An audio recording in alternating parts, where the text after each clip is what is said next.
वही में घुसल रहब कि निकलबो करबा उनमें से?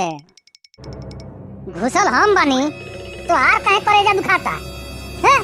तू घुस जाई में ना मने करेजा नहीं दुखात हमार। हम कहत रहनी कि हम हेने बैठल बानी तो हमरा से बतियावा कि अखबारे में घुसल रहबा। अब तोहरा मर्जी से हम चलब। जब तोहार मन करी ऊ करब हम कि अपन मर्जी करब। चुपचाप बैठल रह, दिमाग मत चाटा हमार। आरामे से ना हो। देखा ना हम अखबार पढ़ता नहीं, इनका काहे करेजा फाटता? दिमाग चाट के रख देला का भइल हो? अब भइल का दिमाग गरम करत हम बैठल बैठल? अरे हम अखबार पढ़ी चाहे मुंह पिटाई, इनकरा से का मतलब बा? एगो बात कही, कवन बात है दुनिया में? दिमागे ऐसा चीज बा जेकरा के खराब कइल जा सकेला, गरम कइल जा सकेला, ठंडा कइल जा सकेला। ये ना एमे गोबरो भरा जाला, अब भूसो भरा जाला, और ऊपर से एको चाटो सकेला लो। भा मर्दवा कैसन बात करत हव? गलत थोड़े कहता नहीं, हम सही कहता नहीं। अब ये ना कहत रहला कि दिमाग चटले हम, दिमाग गरम करत हम, दिमाग खात हम। दिमाग बहुत बढ़िया चीज बा, कुछ और कर सकेला एकरा साथे। तू आके वह काम करत हव दिमाग चाटे वाला। जा जा अपन काम कर। हम अपन काम धंधा निपटा के आवता नहीं, आइल बानी तो ऐसे खबर सुने। रोज अखबार पढ़ेला, कुछ हमरो के सुना दियल कर। हम पढ़ल लिखल नहीं हूँ, पावे कि ना कोनो चमकदार न्यूज। आज के अखबार में तो कोनो ऐसा न्यूज नहीं है, लेकिन चुटकुला वाला एक पेज बा, एमे एगो चुटकुला बड़ा मजेदार लगल हमरा के। सुनइबो तनी? हम आहू सुनी चुटकुला। एगो लड़की रहे, गइल डॉक्टर लगे, कहती है डॉक्टर साहब से कि हमरा के नींद बहुत आवता, पूरा पूरा रात सुतल रहे नी, और दिनों में 4-5 घंटा सूत जानी। अच्छा हाँ, तो डॉक्टर साहब पूछला हमसे कि कौन मोबाइल चलावे लू? तो कहती है कि वे पुराना मॉडल बा, टच स्क्रीन नहीं है, बटन वाला बा। तो डॉक्टर साहब कहत हम ऐसन बा, एगो स्मार्टफोन लिख के दे तनी, ओप्पो या वीवो या जियाओमी या सैमसंग कौनो कंपनी के ले लिया, और मैं जियो के सिम डाल लिया, आई जौन फेसबुक व्हाट्सएप बनो इंस्टॉल कर लिया, आराम हो जाई। बहुत सुतेलू ना, सारा नींद गायब हो जाई।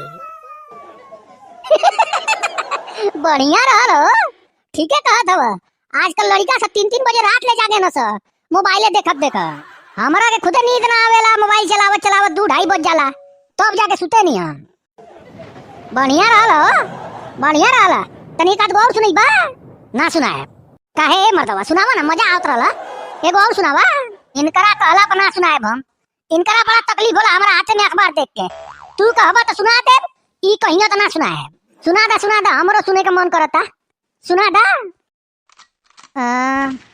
कवन वाला? हाँ, भर दोपहर में बहुत जना लोग बस के इंतजार में धूपे में खड़ा होकर इंतजार करत रहला कि बस आई तो बैठल जाई, बस आई तो बैठल जाई। सब जना बस के इंतजार में खड़ा रहल, जब तक एगो भिखारी आयल। सब जना से ऊपर वाला के नाम पे 1 रुपया 2 रुपया वसूल लस, ऑटो रिक्शा पकड़ लस और निकल ले लस। समझ में आई हो? मर्दवा समझ में तो आइबे करल। पढ़ल लिखल ना बानी, दिमाग बहुत तेज बा हमार, पढ़ ना पावे नी, समझ सब जानी।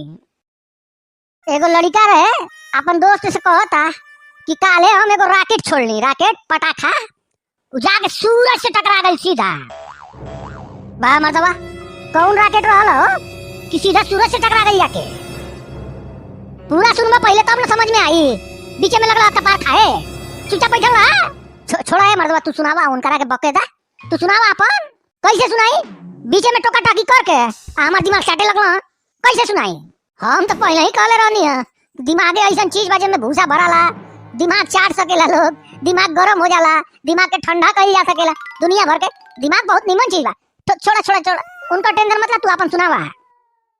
हाँ, तो एगो लड़का रहे, अपन दोस्त से कहता कि कल हम रॉकेट छोड़नी, सीधा जाके सूरज से टकरा गई। तो ओकर दोस्तवा कहता सूरज से टकरा गई? अरे बाप रे बाप, फिर का भइलो? तो कहता कि होई कौन चीज? सूरज के मम्मी पकड़ लेलस हमरा के, आ खूब पीटलस। देखा ना हमार मुंह फूलल बा। मने सूरज कोनो लड़का रहनस, हम तो बुझनी है कि हाउ सूरज। तो आर दिमाग में गोबर भरल बा आ भूसा भरल बा, तो ये ना समझ में आई है छोटी मुट्टी रॉकेट सूरज तक पहुंच जाई। गोबर भरल बा गोबर तुहार दिमाग में। मजा आ गई हो। मजा आ गई। यही बात पे एगो चाय पियाओ हमरा के, मलाई मार के। तनी हमरो के दिया हो एगो चाय। बनावा तानी।